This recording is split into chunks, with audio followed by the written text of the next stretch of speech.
Hoy os traigo 7 más 1 desventajas de la construcción con contenedores. Hoy nos vamos a convertir en verdaderos haters de este tipo de construcción. Estos siguientes puntos de los que vamos a hablar a continuación son las desventajas más comunes. Si esperáis que lo debata o lo contraste con las ventajas, estáis equivocados. Eso en este vídeo no va a pasar. Para eso ya estoy preparando un vídeo de ventajas en el que vamos a tirar por el suelo casi todas las desventajas que vamos a comentar hoy.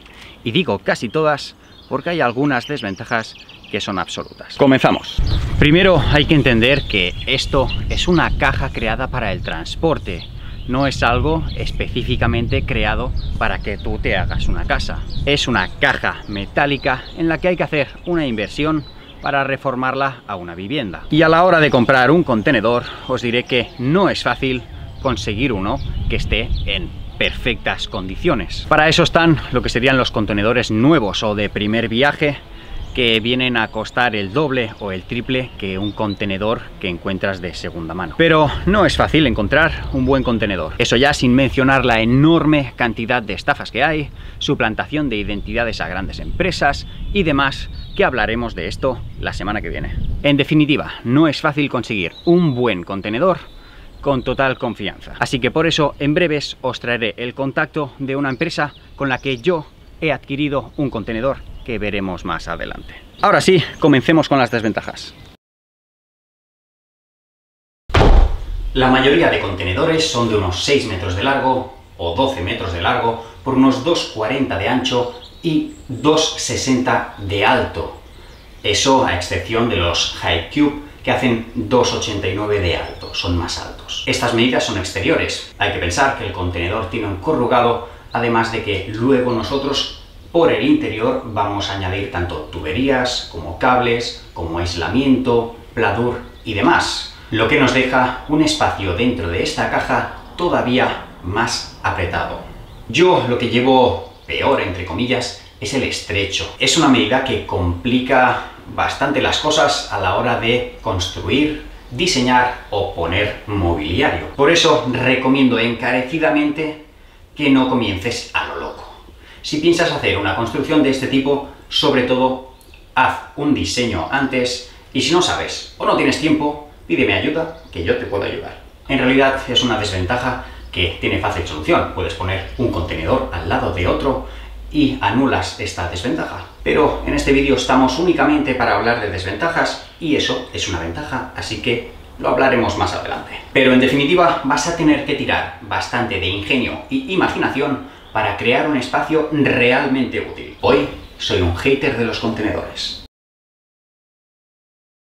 Los contenedores están hechos de metal y el metal es un excelente conductor térmico, lo que significa que en invierno con temperaturas frías el metal se pone frío y por el contrario con el sol y con el calor el metal coge temperaturas muy elevadas. Es más, hoy es martes 30 de mayo y son casi la 1 del mediodía. Y vamos a ver a qué temperatura está el contenedor.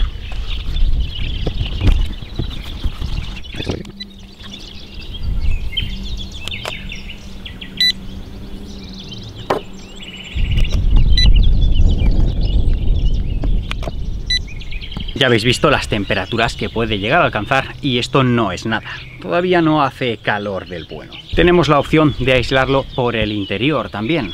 Pero cuidado, dependiendo del aislamiento que usemos, podemos llegar a tener problemas. Hay que proceder de forma correcta, si no se pueden llegar a crear condensaciones entre el aislamiento y la chapa de metal, lo que conlleva a hongos, putrefacción y demás. Cuidado. Lo lógico sería aislarlo por el exterior. Solucionas este problema de aislamiento y a la vez no pierdes espacio por el interior, pero pierdes esta estética industrial característica de los contenedores marítimos. Se puede llegar a rastrear exactamente por dónde ha pasado el contenedor, pero no puedes saber lo que ha transportado en el interior. Entonces podría haber transportado desde productos químicos, tóxicos o incluso basura. Y ese contenido podría haberse filtrado al suelo, a las tablas de madera, que absorberían toda esta sustancia. Ya sabéis que yo ahora voy a poner a parir los contenedores marítimos.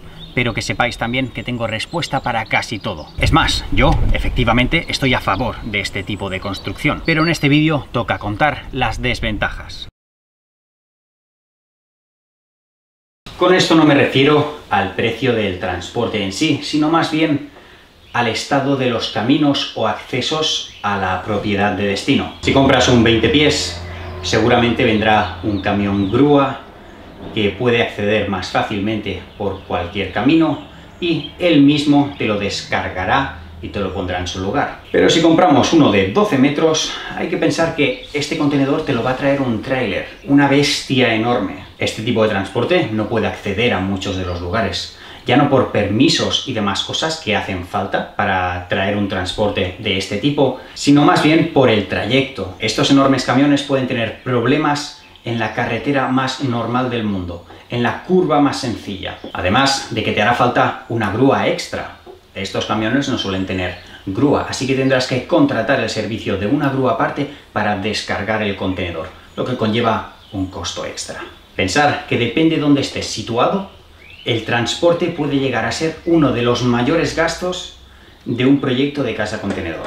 Y no es broma. Una de las leyendas que circula es que si estás más cerca del mar, el transporte te sale más barato porque estás cerca de zonas portuarias. En parte es cierto, pero os informo de que está lleno de depósitos de contenedores repartidos por todo el país. No dependes únicamente de estar cerca de un puerto. Es más, la misma empresa que proporciona contenedores en Barcelona, seguro que tiene un depósito de contenedores marítimos también en Madrid. No caigáis en mentiras o leyendas que circulan por internet. La creencia del continuo mantenimiento de la casa contenedor por el supuesto continuo óxido que le sale. Ok, sé que debería estar en modo hater y decir que sí, que su mantenimiento es excesivo y que sale mucho óxido y que tal y cual. Pero es que no puedo más. Estoy hasta los cojones de escuchar siempre lo mismo. Y lo peor, de gente que no tiene ni idea, que te expone su idea como si fuera absoluta y definitiva. A ver, ¿tú tienes un contenedor marítimo? No. ¿Tú has hecho una casa contenedor? No. ¿Tú vives en una casa contenedor? No. Yo sí he hecho todo esto. Yo he restaurado este contenedor y yo vivo aquí. Lo que yo te pueda decir sí es información verídica, es información real. No la de un cualquiera que no sabes quién es y ni siquiera ha visto un contenedor marítimo en su vida. Si le haces un buen tratamiento desde el comienzo, van a pasar años hasta que tengas que volver a trabajar en ello. Y es que hacer las cosas bien desde el principio te ahorra mucho tiempo y mucho trabajo. Algo que nadie comenta, y es que estos contenedores están hechos de acero Corten. El acero Corten es un material creado para resistir condiciones climatológicas extremas. El buen acero Corten se oxida, cierto, pero esta capa de óxido que crea es precisamente lo que lo protege. No es como el hierro se oxida y se escama, se pudre, se corroe. El acero Corten no. El acero Corten crea una capa de óxido y precisamente esa capa de óxido es lo que lo protege. Si es que no hay que hacer absolutamente nada. Ahora bien, también os diré que no todos los contenedores marítimos están hechos de un buen acero Corten. A veces la aleación no es la correcta y por eso se oxidan y se corroen, se escaman incluso. Pero no a la velocidad que un metal cualquiera, no a la velocidad que el hierro. Por supuesto, es mucho más lento este proceso. Con tiempo de sobras para que lo veas y lo repares. Pero bueno, me he liado. Vuelvo al modo hater. Disculpadme. Esto es algo que muchos no tienen en cuenta. Y es que cuando tú te haces una casa, la haces pensando también en que estás creando un bien de cierto valor vendible. Pero hay que reconocer una realidad. El valor de reventa de una casa hecha con contenedores no es el mismo que el de una casa convencional. Y esto es una realidad. Es así, sea por la razón que sea. Y sí, y es que con una casa contenedor puedes obtener un resultado mucho mejor que muchas viviendas tradicionales. Pero su valor, por lo menos por el momento, no es el mismo. Y es que quizás para una cultura más joven sí que puede llegar a ser viable o incluso atractiva, pero aún está muy estigmatizada como para adquirir un valor de compra similar al de una vivienda tradicional. No quiero hablar mucho de esto porque inevitablemente me van a salir cosas positivas y ventajas que no es el momento ni quiero contar en este vídeo.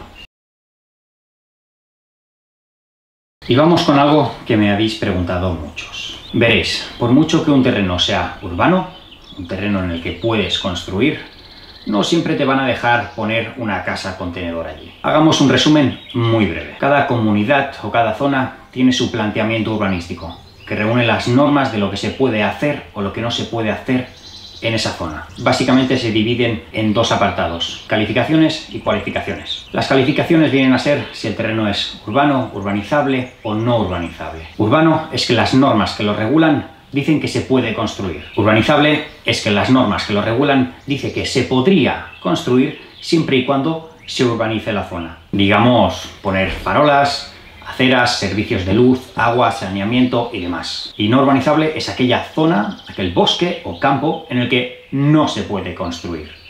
Dentro de cada apartado hay varias ramificaciones, pero no vamos a hablar de ello. Dentro de estas zonas están las cualificaciones, que vienen a ser las distintas zonas. Cada zona tiene unas normas que las regulan. Entonces, hay zonas que te permiten construir casas aisladas, otras casas adosadas, otras hoteles, por ejemplo. Diferentes cualificaciones y cada una te permite hacer una cosa distinta en ella. Hay cualificaciones que no solo te permiten hacer una cosa. Hay zonas que están valoradas como, por ejemplo, suelo industrial y suelo residencial, por lo que podrías construir igual una nave industrial o un bloque de pisos. Igual con las distintas zonas. Siempre estás definido por los parámetros urbanísticos, como podrían ser metros cuadrados, distancia al vecino, alturas y demás. Sí, hacerlo legal es una mierda. Y yo ya me he liado demasiado. Si tienes dudas, un arquitecto de la zona o el mismo ayuntamiento te las solucionará. Hipoteca, algo que apenas he escuchado y creo que es súper importante. Si tú quieres construir una casa convencional, si tienes suerte, te darán una hipoteca con la que puedas llevar a cabo esta construcción. Si tu intención es construir con contenedores, ves olvidándote. Ningún banco te va a dar una hipoteca para este tipo de construcción. Tendrás que tirar de préstamos menores que normalmente llevan consigo un incremento de intereses y demás. Así que se hace más caro todo.